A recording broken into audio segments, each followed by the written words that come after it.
Vincennes avec un grand L. Une série de podcasts imaginés par la ville de Vincennes à l'occasion de la Journée internationale des droits des femmes.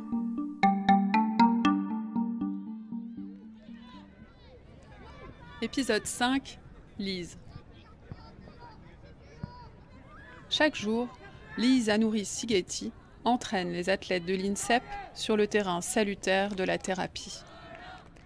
La psychologue reçoit des sportifs de haut niveau, souvent très jeunes, que des blessures psychiques, invisibles, empêchent de s'accomplir pleinement en compétition.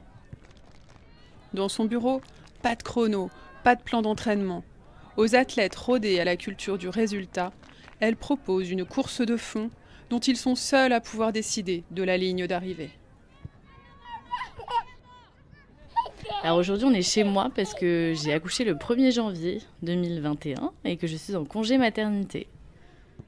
J'ai beaucoup suivi les filles du rugby club de Vincennes et notamment sur des déplacements dans des villes voisines ou un peu plus lointaines. Et c'est vrai que les trajets en car sont des moments assez spécifiques parce que avant, c'est la partie où tout le monde est concentré, parfois stressé. Le coach intervient, donc on sent la tension. On voit même dans les regards, parce que j'avais fait des photos de ces filles dans le car, des regards hyper puissants, hyper tendus et profonds finalement sur l'enjeu qui allait se jouer juste après, quoi. Et c'est vrai que quand on est spectateur de ça, parce que j'étais finalement un peu à l'extérieur, j'étais pas dans l'équipe, donc j'étais observatrice. Et c'est vrai que ça m'a vraiment touchée et c'est quelque chose, moi, qui n'était pas dans l'équipe, qui m'a interrogée, qui m'a intéressée. Et c'est aussi ça qui a fait que j'ai eu envie d'aller explorer l'aspect psy que je développais déjà dans mes études, en lien avec le sport. Travailler avec des sportifs en psychologie, ça demande une adaptation permanente. C'est-à-dire qu'on ne peut pas rester figé sur ce qu'on a appris finalement pendant nos études. Certes, il y a le cadre psy qui est à respecter, il y a la confidentialité, ça c'est indéniable. Par contre, le sportif, il a l'habitude qu'on lui dise ce qu'il faut faire et il attend des résultats. Et c'est vrai que le temps psychique n'est pas le même que le temps sportif. Et c'est ça qui est parfois difficile finalement pour lui et pour nous, parce qu'on voit bien qu'ils sont en attente de quelque chose et eux, ils ont envie que ça aille vite. Souvent, il y a cette peur que de dire finalement ce qui va pas souvent on entend on va dévoiler nos faiblesses, etc. Sauf qu'en fait, c'est pas dévoiler ses faiblesses, c'est comprendre ce qui fait que à ce moment-là, on n'est pas forcément bien ou on a envie de s'améliorer pour ensuite être libéré et être d'autant plus disponible pour sa performance. Alors, souvent, le sportif arrive avec une demande de préparation mentale parce que c'est vachement plus facile de dire qu'on on a besoin de se préparer mentalement que de dire qu'on va pas bien. Teddy Riner a eu le fait qu'il présente sa psychologue, qu'il la médiatise, qu'il en parle et surtout que lui continue de gagner. Je pense que beaucoup de sportifs se sont dit finalement ça n'empêche pas, on peut aller voir un psychologue et être toujours bon. Enfin, je caricature un peu, mais il y a vraiment de ça et finalement ça a servi notre métier parce que parfois il y a des jeunes qui se disent je vais faire comme Teddy Riner, moi aussi je vais aller voir un psychologue, moi aussi je vais travailler ma préparation mentale pour ensuite être plus performant et pour être au meilleur niveau. Et c'est vrai que ce qui est important, c'est que finalement ça a permis aussi de dire qu'on va pas forcément voir un psychologue parce qu'on va mal ou parce qu'on est fou, comme parfois il y a encore des clichés qui persistent, mais aussi parce que parfois on veut juste aller mieux et être encore plus performant dans le sport.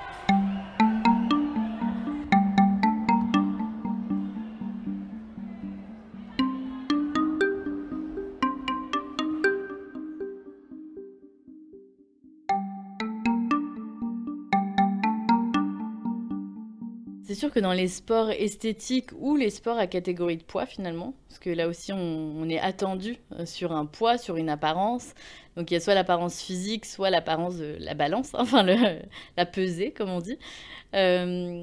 Donc oui, c'est sûr que c'est des sports où, en tout cas nous en tant que psychologues, on est d'autant plus vigilants parce qu'il y a une demande claire, en fait, claire, nette, précise, sur le fait que il faut pas être trop gros, par exemple, sur les sports esthétiques, parce que c'est, entre guillemets, une harmonie par rapport à l'équipe qui se présente. Il y a aussi des normes internationales qui peuvent, moi-même, me paraître parfois absurdes et que je ne cautionne pas, mais qui font partie du contexte et du sport.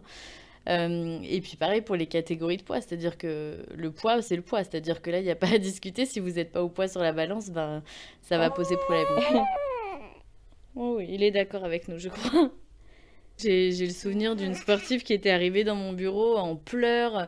La secrétaire m'appelle, il y a un tel en pleurs, il faut absolument que tu la vois. Donc moi, je me dis, mince, qu'est-ce qui s'est passé, quoi? Elle s'est fait larguer, elle a perdu quelqu'un, je sais pas.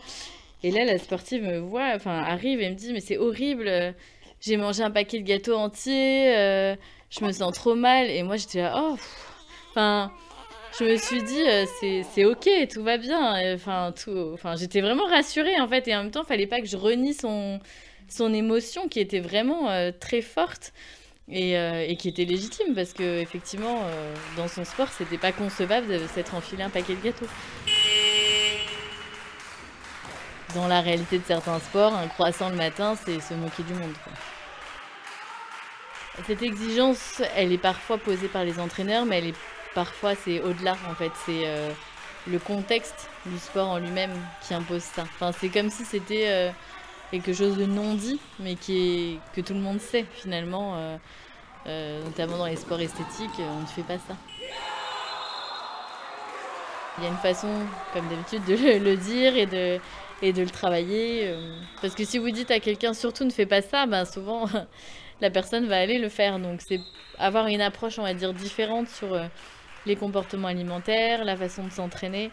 Donc c'est aussi pour ça que c'est important pour nous de travailler avec les entraîneurs.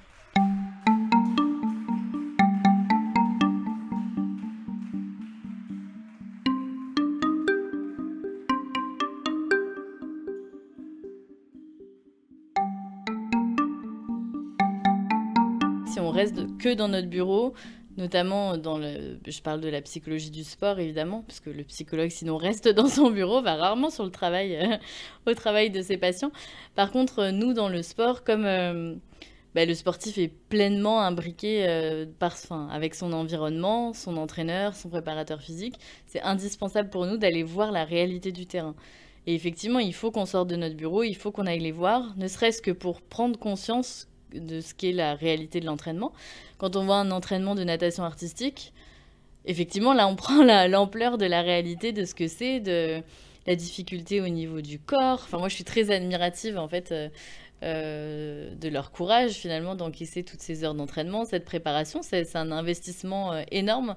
Et c'est vrai que je pense qu'on s'en rend pas toujours compte quand on est à l'extérieur. Il y a des périodes où c'est difficile de perdre du poids. Je pense notamment au sport à catégorie de poids. Et puis il y a des périodes aussi, je pense à l'adolescence, où forcément les femmes changent au niveau corporel. Parfois il y en a qui n'avaient pas leurs règles quand elles sont arrivées, là elles les ont, donc forcément le corps se modifie et c'est normal. Sauf que dans leur sport, elles prennent des formes et ça leur est parfois reproché. Donc c'est aussi ça qui est, je trouve, difficile. Je parle vraiment en tant que psychologue parce qu'on doit les accompagner là-dedans et en même temps, il y a des choses qui sont tout à fait normales et c'est aussi notre rôle de les remettre dans la réalité, de pouvoir dire mais en fait ton corps il change, certes ça va pas peut-être à ton entraîneur ou au juge arbitre qui va te regarder, mais n'empêche que c'est normal. Donc c'est aussi, notre rôle c'est de les remettre dans la réalité par moment et aussi de les accompagner dans la réalité de leur sport. C'est vraiment une multitude de données qui vont faire qu'il peut y avoir des problématiques ou non. Maintenant, c'est sûr que le nombre d'heures d'entraînement joue, parce que parfois, il y a des sports où ils s'entraînent plus de 40 heures par semaine. Donc déjà, sur le corps, c'est compliqué. Sur le psychisme, c'est compliqué. Et puis, il y a effectivement la personnalité de chacun. Ce qu'il a vécu avant, son histoire, comment il est accompagné. Quand on a dans notre bureau des jeunes qui ont 13-14 ans, pour les plus jeunes, il ne faut pas oublier qu'ils sont adolescents. Et c'est vrai que parfois, je pense notamment aux basketteurs qui sont immenses, on se dit ah non mais en fait il n'a que 14 ans et c'est vrai qu'il fait déjà 2 mètres. Donc parfois ils n'ont pas eu le temps ou qu'ils n'ont pas pu finalement faire leur crise d'adolescence. Et je remarque aussi que parfois se rejoue mais j'allais dire chez les jeunes et les moins jeunes, des relations entraîneur-entraîné qui peuvent rappeler aussi les relations parents-enfants. Donc c'est vrai que souvent les sportifs qu'on a, nous, à l'INSEP, ont commencé leur sport très tôt.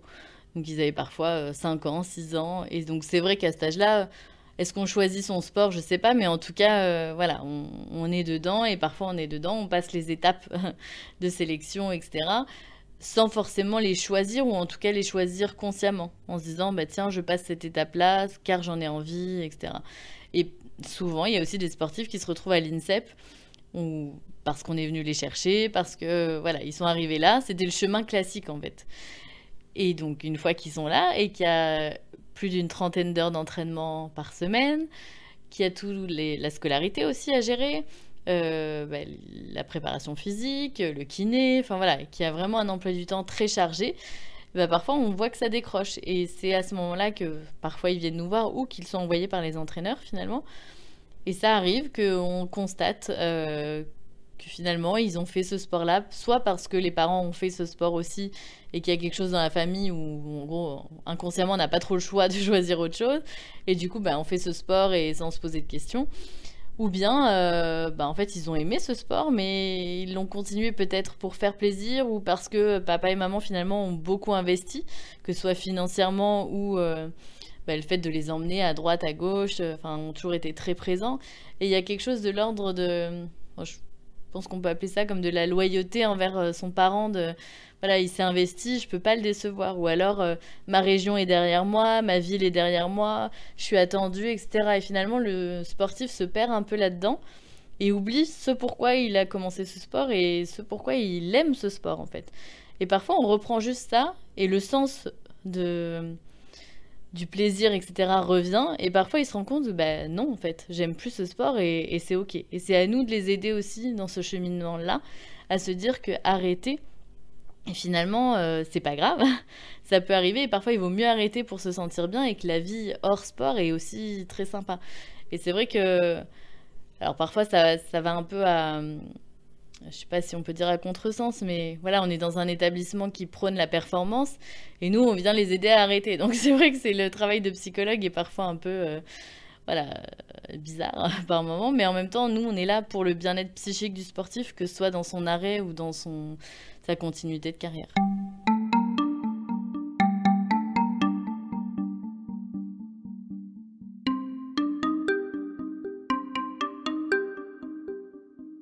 Ça arrive que des sportifs veuillent arrêter juste avant les JO et qu'on leur dise non mais attends, t'as pas fait tout ça pour ça, regarde, il reste que 6 mois.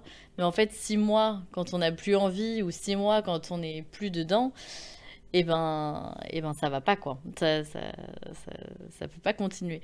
Donc c'est vrai que on est là aussi pour la performance, bien sûr, parce qu'on est à l'INSEP, on est embauché, j'allais dire, par l'INSEP. Par contre, on est là aussi pour le bien-être psychique du sportif. Et ça, c'est primordial, n'est-ce pas?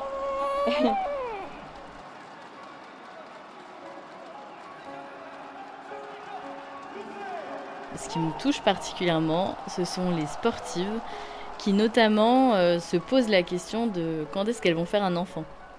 Et c'est vrai que souvent dans leur timing, les JO sont un timing de fin. Sauf que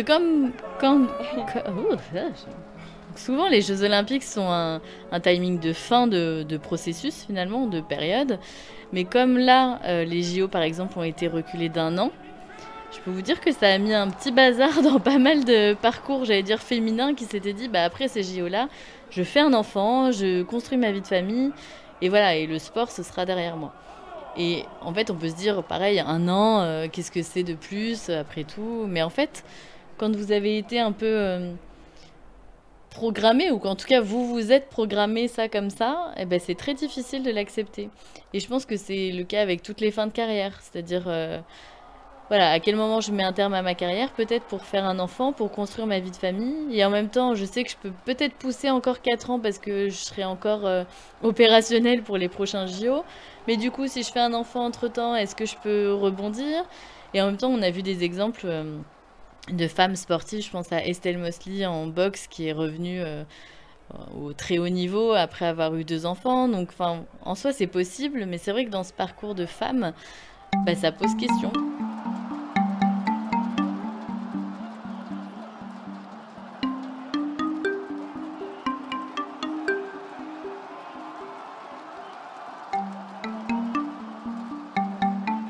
Il y a aussi beaucoup de peur de réussir. Il n'y a pas que la peur de perdre, en fait. Il y a la peur de réussir. Qu'est-ce qui se passe si je gagne, en fait? Ça peut paraître absurde quand on n'est pas dans le milieu, mais c'est presque plus prégnant que la peur de perdre, en fait.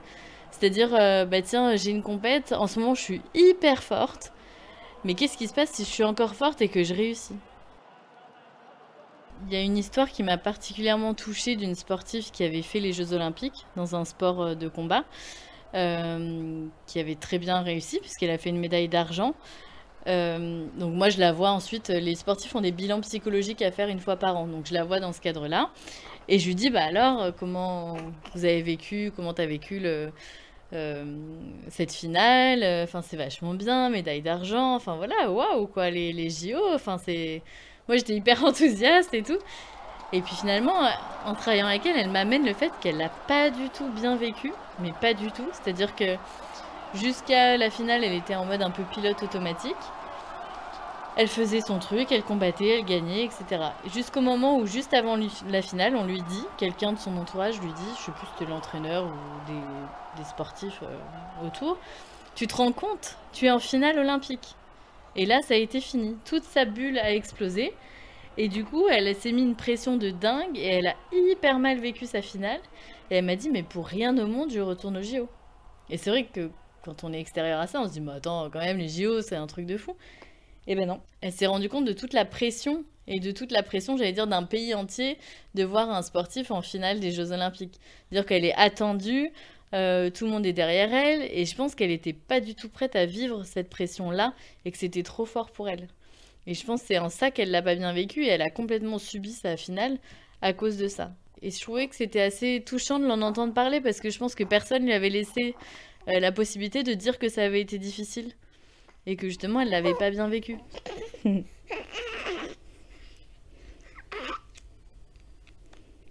Sportif de la sieste.